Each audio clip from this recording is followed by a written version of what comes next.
But let's play this clip of the final clip of that debate where JD Vance is trying to worm out of his like abortion exceptions type of stuff. Like he's really parsing quite a bit here.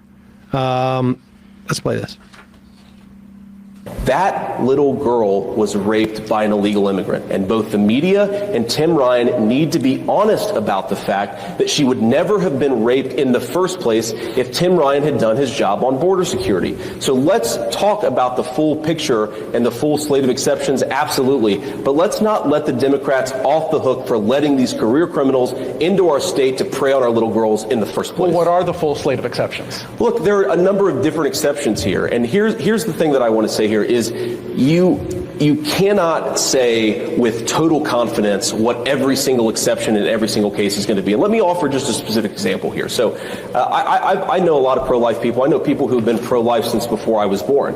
One of the things they will tell you is they support an exception in the case of incest, for example. I've heard a number of pro-life people say that. But an incest exception looks different at 3 weeks of pregnancy versus 39 weeks of pregnancy. So I actually don't think that you can say on a debate stage every single thing that you're going to vote for when it comes to an abortion piece of legislation. What I am willing to do, and what I think is a lot more helpful for voters who are actually listening to this, is to say, number one, what are my principles?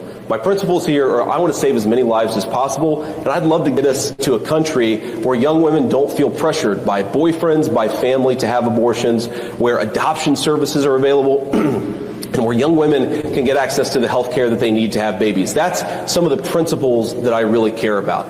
The other, I mean, I don't know if Ryan hit him hard on this, but the idea that, like, I can't tell you what exceptions I'm going to vote for in an abortion ban. And first off, we all know that these exceptions are absurd. What 3 weeks into the pregnancy of an incest victim, how do they establish? Where is this established that they're a victim of incest? Is it a court? Is it a court case that takes place within 3 weeks that resolves this? How do they do this? These exceptions are total BS. They're just ways to make the position of Republicans seem less extreme, and they have no functional, actual, they never function. They're never going to be used because they're fig leaves. They're fig leaves, yeah. And even his fig leaf, he's saying, well, actually, the shape of my fig leaf is not exactly like a fig. It's sort of like a fig, but it's also like a maple. It's like a maple. It's like a maple. It's sort of like an oak. It's very impossible for me to tell you, to describe what the fig leaf looks like until I actually see it. I mean, this is not like he said, there were pro-life people before he was even born. He still hasn't figured out what exceptions he thinks are legitimate. Yeah, we'll wing it. That's pretty extreme. Yeah, he also started off with that whole canard about the undocumented folks being rapists, very Trump-like, and just to say, like, most rapists know their victims and aren't undocumented people. So the idea that should bear on a discussion of abortion, and like you said, like, we should be talking about exceptions, is ridiculous. Yeah. This is a poll from Ohio. This is a Baldwin Wallace University poll, 856 registered voters in Ohio. I was surprised by this. It comes out of WVXU. Howard Wilkinson wrote this piece and cited this poll. 59% of voters said they would amend Ohio's constitution to make access to abortion a fundamental right. Recreational marijuana, 58% believe recreational use of marijuana should be legalized. 60% say Congress should pass a law to legalize same-sex marriage throughout the U.S. Majorities of all demographic groups, including conservatives and gun owners, support a number of steps referred to as common-sense gun restrictions. Whopping 85% favor expanding background checks for gun purchasers 18 to 21. Teaching racism and sexual orientation, 3/4 of Ohioans surveyed support teaching both history and impact of racism in public schools. 57% support teaching middle and high schoolers about sexual orientation.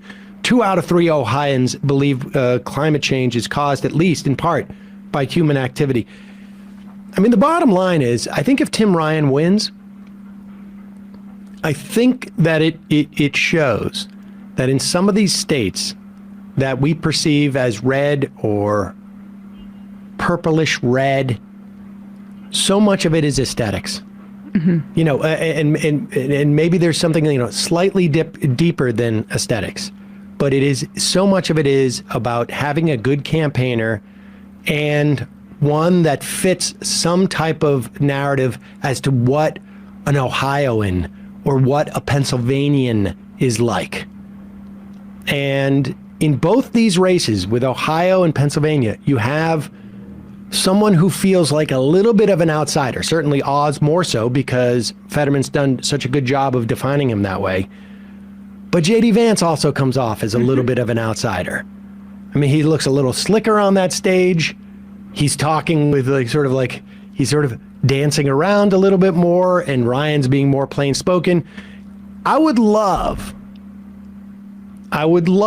if these races hinged upon one guy saying, I want to expand Social Security, and the other guy saying, I want to cut Social Security, which incidentally, the Republicans are now talking about that they want to do that. You're starting to hear Republican congressional leaders talking about Social Security and Medicare reform. That's a danger I always thought when all the Republicans were rushing to like denigrate the Rick Scott thing, is like, well, wait till they get credit for that and then use that cover to go and do all that stuff. Right. And so the bottom line is like it's just not as much about specific issues. That focus group hadn't heard anything about the Inflation Reduction Act Or about abortion, even relative to Fetterman. Yeah. And I don't know that they didn't care. They do care. They don't care. Now, again, these are voters who are up in the air, who may be more intent on voting without having a sense of who they're going to vote for at that moment. But it is not moderate positions that is doing it for these candidates. There's no moderation per se in what John Fetterman is offering. What he's offering is a vision of, I'm a better guy than that guy. Mm-hmm. And he's coming up with a Pennsylvania specific way in which to tell that story.